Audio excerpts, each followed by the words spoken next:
పట్టణంలోని శ్రీ చక్రేశ్వర శివాలయం ఆవరణలో శుక్రవారం సార్వజనిక్ దేవి ఉత్సవ కమిటీ సమావేశం ఘనంగా నిర్వహించబడింది.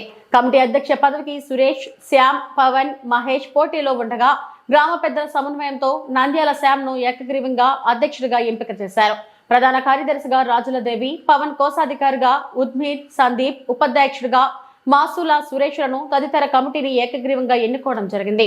కమిటీ ఎంపిక కార్యక్రమంలో గుమ్మల అశోక్ రెడ్డి, రుద్ర సత్యనారాయణ, శంకర్ రెడ్డి, పూజారి లింగం, బెంజరి గంగారాం, హరికాంచారి, మాసుల శ్రీనివాస్, గడ్డం సాయిలు, గంగారాం, గుంతా గంగాధర్ తదితరులు పాల్గొన్నారు. ఈ సందర్భంగా నూతన అధ్యక్షుడు నంద్యాల శ్యామ్ మాట్లాడారు.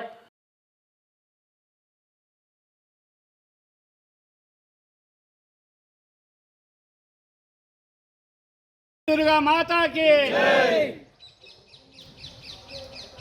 जय भवानी जय शिवाजी।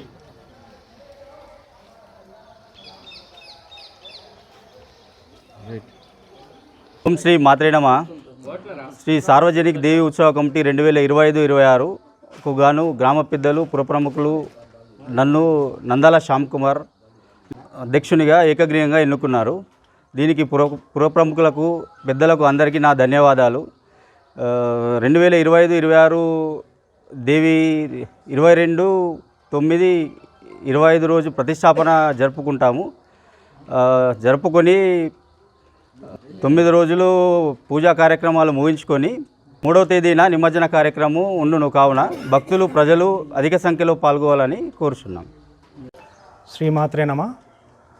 బోధన్ పట్టణంలో శ్రీ ఏకచక్రేశ్వర శివమందిరంలో ప్రతి సంవత్సరం లాగా ఈ సంవత్సరం కూడా దేవీ శరన్నవరాత్రి ఉత్సవాలు ఈ నెల 22వ తారీఖు అనగా సోమవారం నుండి ప్రారంభమవుతున్నాయి.